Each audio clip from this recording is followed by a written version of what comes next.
Olá, graça e paz da parte do Senhor Jesus. Eu quero trazer uma palavra para o seu coração hoje, que tem por tema o Evangelho segundo Jesus. O Evangelho no ponto de vista de Jesus.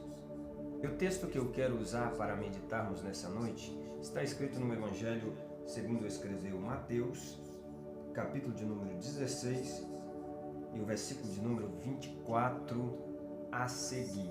Olha o que está escrito. Então disse Jesus aos seus discípulos: se alguém quiser vir após mim, renuncie-se a si mesmo, tome sobre si a sua cruz e siga-me. Porque aquele que quiser salvar a sua vida, perdê-la-á. E quem perder a sua vida por amor de mim, achá-la-á. Pois o que aproveita o homem ganhar o mundo inteiro, se perde a sua alma? Ou o que dará o homem em recompensa à sua alma? Porque o Filho do Homem virá na glória do seu Pai, com os seus anjos, e então dará a cada um segundo as suas obras. Em verdade vos digo que alguns há dos que aqui estão não provarão a morte até que veja vir o Filho do Homem no seu reino.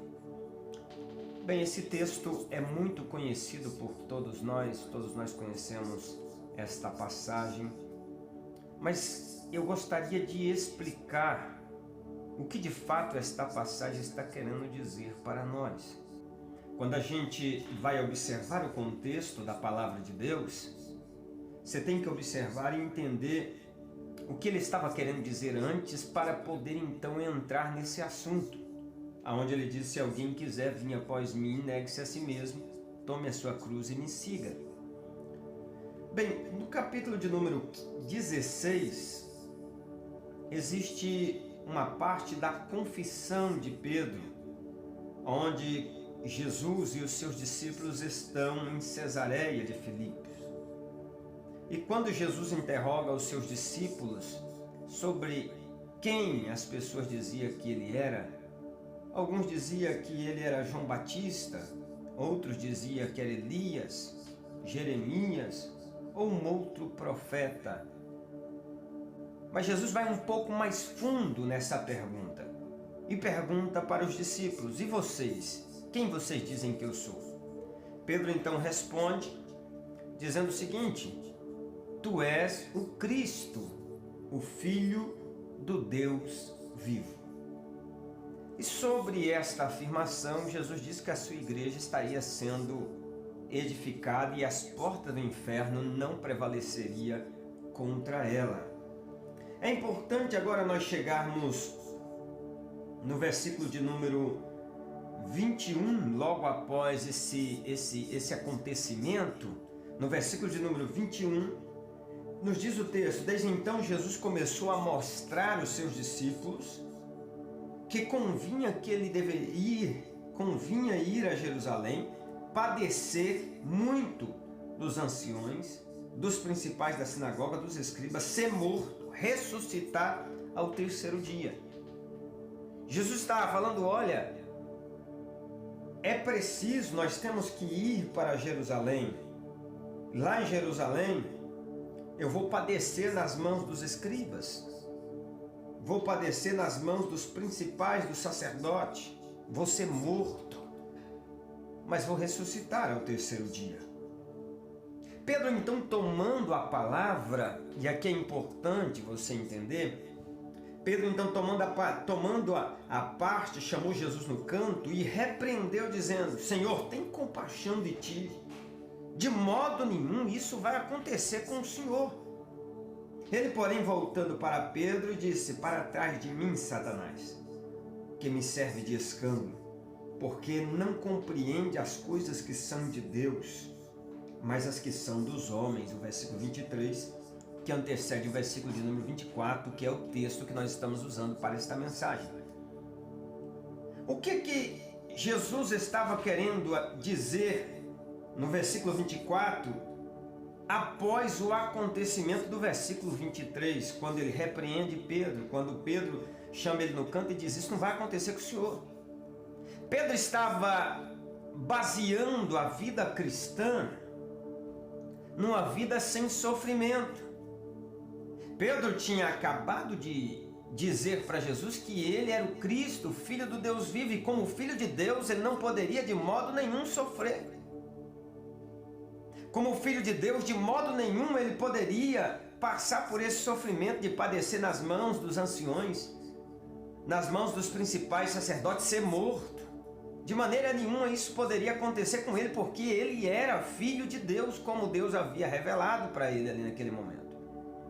Mas só que Jesus então repreende, versículo 23, Jesus disse para Pedro: para trás de mim, Satanás, que me serve de escândalo, porque não compreende as coisas de Deus, mas as dos homens. Quer dizer, a teologia que Pedro estava dizendo para Jesus, que sendo ele Filho de Deus, ele não poderia sofrer, era uma teologia puramente humana, era uma teologia puramente terrena, porque nós entendemos pelas Escrituras que os filhos de Deus, os servos de Deus, padecerão perseguição, e bem-aventurado quando sois vós, quando sou perseguido por amor ao meu nome. Paulo, escrevendo a Timóteo, disse que se nós queremos viver piedosamente em Cristo Jesus, ser fiel a Cristo Jesus, padeceremos perseguições. Mas a teologia humana de Pedro dizia que tu és o Filho de Deus, o Cristo vivo, e tu não podes sofrer, isso de maneira nenhuma vai acontecer com você. Aí então Jesus tenta consertar a visão de Pedro acerca do cristianismo, acerca do Evangelho. E aí onde Jesus então começa no versículo 24 dizendo: olha, se alguém quiser vir após mim, negue-se a si mesmo. Tome sobre si a sua cruz e siga-me, porque aquele que quiser salvar a sua vida, perdê-la-á. E quem perder a sua vida por amor de mim, achá-la-á. Pois o que aproveita o homem ganhar o mundo inteiro e perder a sua alma? O que dará o homem em recompensa a sua alma? Porque o Filho do Homem virá na glória do seu Pai com seus anjos e dará a cada um segundo a sua recompensa. O Evangelho segundo Jesus é contrário ao Evangelho dos homens, a teologia puramente humana, porque no Evangelho segundo Jesus, bem-aventurado é quem chora, bem-aventurado é quem é perseguido. No Evangelho dos homens, bem-aventurado, feliz é quem está sempre sorridente, é quem tem ausência de guerra, ausência de peleja. Mas no Evangelho segundo Jesus, o que chora é mais bem-aventurado, porque ele terá consolação de Deus. Mas vamos analisar esse texto para entender o Evangelho segundo Jesus. Em primeiro lugar, o Evangelho segundo Jesus é um evangelho de escolha. O Evangelho segundo Jesus é um evangelho de escolha. O próprio Jesus deixa bem claro nesse texto: se alguém quiser vir após mim. Ele está dizendo, você não é obrigado. Você não é compelido a fazer isso. É você que tem que decidir, é você que tem que escolher se quer seguir a Cristo ou não. É uma decisão que você tem que tomar. O Evangelho segundo Jesus é uma decisão que parte da nossa necessidade de um Salvador. O Evangelho segundo Jesus é uma decisão que parte do pecador que foi convencido pelo Espírito Santo do pecado, da justiça e do juízo. Todos nós temos que tomar essa decisão, seguir ou não seguir a Cristo. Ele não nos obriga, mas Ele nos convida: vinde a mim, todos vós que estáis cansados, e eu vos aliviarei. Nós temos que entender que o Evangelho de Jesus não é o Evangelho aonde Ele te obriga, mas é o Evangelho aonde você tem que escolher, aonde você tem que fazer a escolha, se quero seguir a Cristo ou não, se quero andar com Cristo ou não. Segundo ponto importante do Evangelho segundo Jesus é que é um evangelho de renúncia. O texto deixa bem claro: se alguém quiser vir após mim, renuncie-se a si mesmo. Escolher seguir Jesus é muito importante. É o primeiro passo para se viver em Cristo. Mas a renúncia é o segundo passo. É impossível andar com Jesus e não abrir mão de algo por amor a Ele. É impossível andar com Jesus, seguir Jesus e não ter que deixar algo por amor a Ele. O nosso amor por Cristo não é medido pelas palavras que nós proferimos ou pela quantidade de tempo que eu estou numa denominação evangélica. O nosso amor a Cristo é medido pelo que eu renuncio por amor a Ele. Até que ponto eu amo a Cristo? Até que ponto eu estou convencido dos meus pecados e eu quero deixar os meus pecados para andar com Jesus? Até quanto eu posso renunciar por amor a Cristo? Então é importante você observar isso, o Evangelho segundo Jesus. Primeiro, você precisa escolher seguir a Jesus. Segundo, é um evangelho de renúncia. Eu preciso deixar algo. E o texto deixa bem claro, renunciar a si mesmo, renunciar à sua própria vontade para fazer a vontade de Deus, renunciar o seu próprio querer para fazer o querer de Deus. Terceiro ponto que eu acho importante no Evangelho segundo Jesus. A Bíblia vai nos dizer que o Evangelho segundo Jesus nos diz que nós temos que tomar sobre nós a nossa cruz. O Evangelho segundo Jesus é um evangelho de sofrimento, não era o evangelho que Pedro estava pensando ou imaginando que por ser filho de Deus ele não sofreria. Mas é um evangelho que muitas vezes nos custa sofrimento, perseguições, aflições, por parte do mundo espiritual, por parte do mundo físico, por parte da sociedade. Aí Jesus disse, tome a sua cruz. O Evangelho segundo Jesus é um evangelho que você tem que tomar a sua cruz. O que é tomar a sua cruz? É entender que andar com Jesus, você terá dificuldades, você terá problemas por causa dele. E você precisa entender que Ele é maior, as promessas dele é maior do que qualquer problema, qualquer dificuldade, qualquer aflição sobre a tua vida. O Evangelho segundo Jesus é um evangelho que você precisa tomar a sua cruz e entender que você está sofrendo, mas está sofrendo com Jesus. É algo que me chama a atenção no evangelho de hoje que nós estamos ouvindo. As pessoas estão pregando um evangelho que não tem cruz, que não tem sofrimento. Ora, se Jesus é o nosso mestre, o nosso Senhor, sofreu e padeceu, quanto mais nós, servos de Deus. Nós não podemos ser melhor do que o nosso mestre. Nós podemos ser igual, mas melhor do que ele nós não seremos. Não pense que o fato de você servir a Deus, você será diferente do sofrimento de Jesus. A vida não é fácil, mas nós temos que continuar, caminhar e trabalhar na presença do Senhor enquanto é dia. Eu não sei o que se passa com você nesse instante. Eu não sei o tipo de cruz que você precisa carregar. Mas Jesus está dizendo, olha, tome sua cruz e mesmo com essa cruz, siga-me.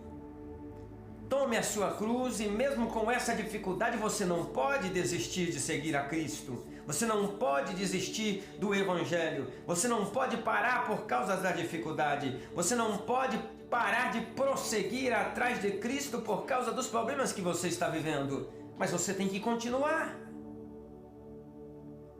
Você tem que erguer a cabeça e entender que na frente está o nosso Senhor. Por isso ele me disse, siga-me. Ele está na frente, caminhando. E é o nosso dever como cristãos segui-lo, mesmo carregando uma cruz. E a Bíblia deixa bem claro que Deus não nos dá um fardo mais pesado do que aquele que nós podemos levar. Então entenda que muitas vezes os nossos problemas não são maiores do que as nossas forças, mas são os nossos pensamentos que nos coloca num ponto inferior aos nossos problemas. E nós precisamos enfrentá-los de cabeça erguida e continuar seguindo aquele que está à nossa frente, que é Jesus. O quarto ponto, o Evangelho segundo Jesus é o Evangelho da verdadeira vida.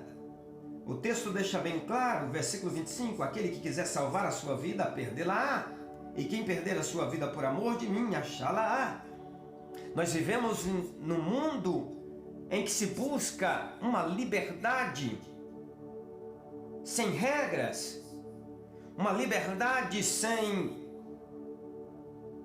conceitos, preceitos. E essa liberdade tem sido um engano para muitos. Viver a vida não é viver distante de Cristo. A liberdade verdadeira não é a liberdade para fazer o que quiser, mas a liberdade verdadeira é simplesmente seguir a Cristo, amar a Cristo.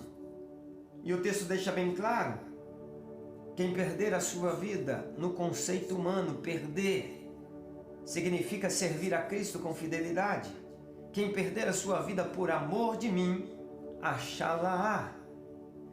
Quem renuncia a sua vida por amor a Cristo, quem renuncia a essa liberdade, essa prática de libertinagem do mundo por amor a Cristo, encontrará a verdadeira vida. A verdadeira vida é estar em Cristo Jesus.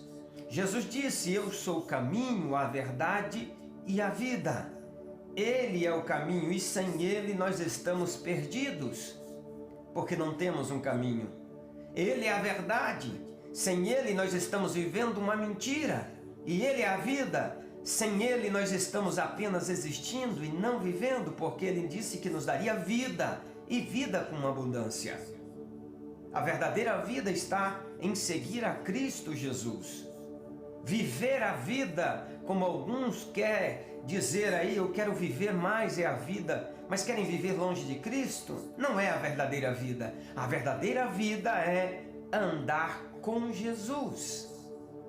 E em último lugar, o Evangelho de Cristo é um Evangelho de recompensa. Olha o que diz o texto, versículo de número 27. Porque o Filho do Homem virá na glória de seu Pai com seus anjos, e então dará a cada um segundo as suas obras. Nós temos que entender que o verdadeiro Evangelho de Cristo é um Evangelho de renúncia, é um Evangelho de escolha, é um Evangelho de cruz, é um Evangelho da verdadeira vida, mas também é o Evangelho que haverá recompensa. Tudo aquilo que você fez por amor a Cristo será recompensado por Ele quando Ele vir resgatar a sua igreja. O Evangelho de Cristo é o Evangelho que no final haverá uma recompensa. Jesus vai recompensar cada um segundo as suas obras. Tudo aquilo que você renuncia por amor a Cristo, as suas escolhas, a sua forma de vida, o seu sofrimento, e mesmo assim você continua seguindo. Você abriu mão da liberdade do mundo para viver a verdadeira vida. Tudo isso tem uma recompensa diante de Deus, diante do reino de Deus. E no final, Ele vai recompensar cada um segundo as suas obras. Que Deus em Cristo Jesus te abençoe para que você possa viver o verdadeiro Evangelho. Pai, em nome de Jesus, eu oro neste momento, coloco cada filho teu, cada servo teu diante do Senhor, que o Senhor possa ensinar cada um de nós a viver o verdadeiro Evangelho. Abre mão daquilo, Senhor meu Pai, que não nos aproxima do Senhor. Abre mão daquilo, Senhor meu Pai, que não acrescenta na nossa vida de fé, na nossa vida espiritual, não nos faz chegar mais perto do Senhor. Pai, diante do sofrimento, nos dá força, nos dá graça para continuar te seguindo, tomando a nossa cruz e olhando para o Senhor, que é o autor e consumador da nossa fé. Pai, nos ensina, Senhor, Abre mão, Senhor, meu Pai, da vida mundana para viver a verdadeira vida que o Senhor tem para nós. Eu oro em nome de Jesus, coloco cada vida, cada coração, cada pessoa que me ouve neste momento, debaixo do poder e da autoridade do Seu nome, Pai. Que haja salvação, mudança e transformação na vida de cada um. Eu oro e te agradeço em nome de Jesus. Amém.